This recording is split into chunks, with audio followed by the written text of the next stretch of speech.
ਦਾਨਿਸ਼ਮੰਦਾਂ ਦੀ ਦੁਨੀਆ ਹੋਰ ਹੁੰਦੀ, ਦੇਸ ਜਹਲਾਂ ਦਾ ਹੁੰਦਾ ਹੋਰ ਯਾਰੋ। ਦਾਨਿਸ਼ਮੰਦਾਂ ਦੀ ਦੁਨੀਆ ਹੋਰ ਹੁੰਦੀ, ਦੇਸ ਜਹਲਾਂ ਦਾ ਹੁੰਦਾ ਹੋਰ ਯਾਰੋ।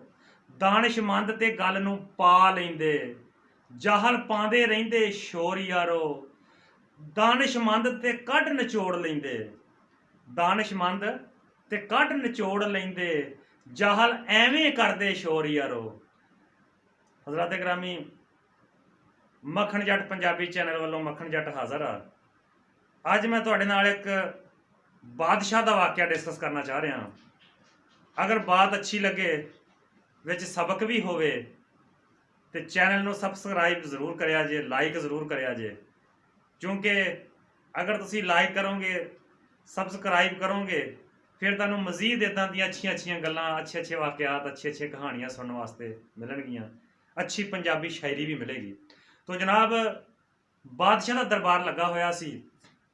बादशाह अपने तख्त ते तख्त नशीन सी, दरबारी बैठे हुए सी। तो बादशाह ने आख्या कि अज मैं एक चंगे मूड च हाँ, एक वधिया मूड च हाँ। अज मैं तुहाडे अगे 3 सवाल करांगा। तुहाडे चो जिहड़ा बंदा इन्हां 3 सवालों का माकूल जवाब देगा, उन्होंने इनाम कनाम नाल मैं नवाजांगा, उन्होंने शाही खजाने चों तकड़ा इनाम देंगा। तो ये गल सोच लो, जिहड़ा बंदा माकूल जवाब ना दे सकिया, उहदा सर तन तो जुदा करता जाएगा। वो उस दौर के बादशाह इंज दे ही हुंदे सी, मर्जी के मालक हुंदे सी, होली सोली हुंदे सी। उन्हां वास्ते ना कोई सुप्रीम कोर्ट, ना कोई होर अदालत हुंदी सी। वो जो कह देण उही कानून हुंदा सी, जिथे बह जाण उत्थे अदालत लग जांदी सी। तो बादशाह दे ये गल सुन के जिन्ने भी दरबारी सी, वो सारे परेशानी के आलम च एक दूजे वाल तकन लग पए। उन्हां दे चेहरे की रंगत हल्की पै गई। आनंद तो उन्होंने नज़र आ रहा सी, लेकिन बादशाह की शर्त सुन के वो अंदरों घबरा गए कि अगर इंसान आप ही ना रहा तो अनाम कनाम ने की करना। वो जनाब सन्नाटा छाया होया सी बादशाह की उस महफल च। उस सन्नाटे च एक दानिशमंद खड़ा होया। उन्हें कहा, बादशाह सलामत, मैं तुहाडे सवालों का जवाब दांगा, तुसी अपना सवाल दागो, मैं माकूल जवाब दांगा।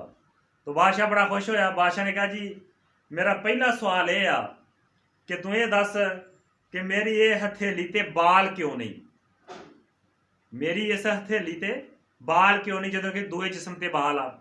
तो जनाब वो दानिशमंद ने एक लम्हा देर करने की बजाय फौरी जवाब दिता कि बादशाह सलामत, चूँकि तुसी सखी हाँ, तुसी सखावत आखिरी लैवल की करते हैं, तुसी माल दिन्ने आ, मैं तुहाडे कोल लैण वाला वां, तुसी मालक आ, मैं साहिल हाँ, तुसी माल दिन्ने आ, दे के तुहाडी इस हथेली तो बाल घस गए, सखावत कर करके तुहाडी इस हथेली तो बाल घस गए, माल दे के तुहाडी इस हथेली तो बाल घस गए।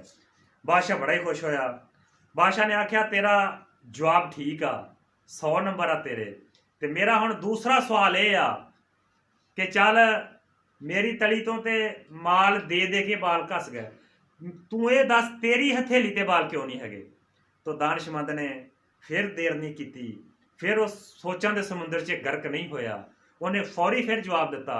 उन्हें कहा, बादशाह सलामत, क्योंकि तुसी माल देण वाले सी, मैं तुहाडे कोल लैण वाला सी, तुसी सखावत ही इन्नी की, माल ही इन्ना दिता कि माल लै के मेरी हथेली तो बाल घस गए।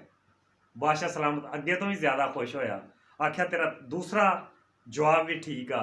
हुण मेरा आखिरी सवाल यह आ, अगर तू इसका जवाब दे गया तो तेरियां आने वाली नस्लां भी इनाम नहीं मुका सकदियां, तेनों इन्ना इनाम नाल नवाज दांगा।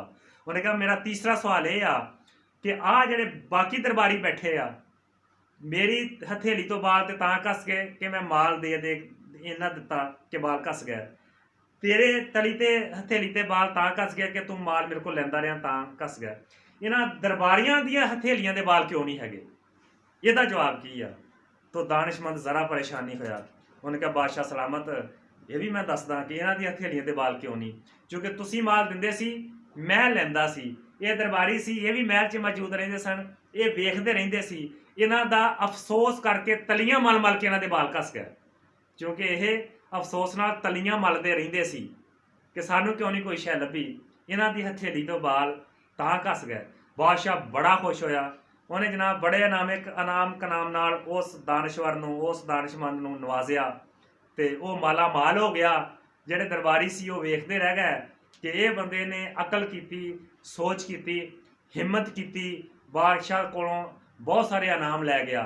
ਤੋ ਇਹ ਬਾਤ ਆ ਕਿ ਜਿਹੜੇ ਲੋਕ ਦਾਨਸ਼ਮੰਦ ਆ, ਗੌਰਵ ਫਿਕਰ ਕਰਨ ਵਾਲੇ ਆ, ਉਹ ਹਰ ਮੈਦਾਨ 'ਚ ਉਹ ਜਨਾਬ ਹਰ ਕਾਰਸਾਜ਼ ਜਿੱਤ ਲੈਂਦੇ ਆ।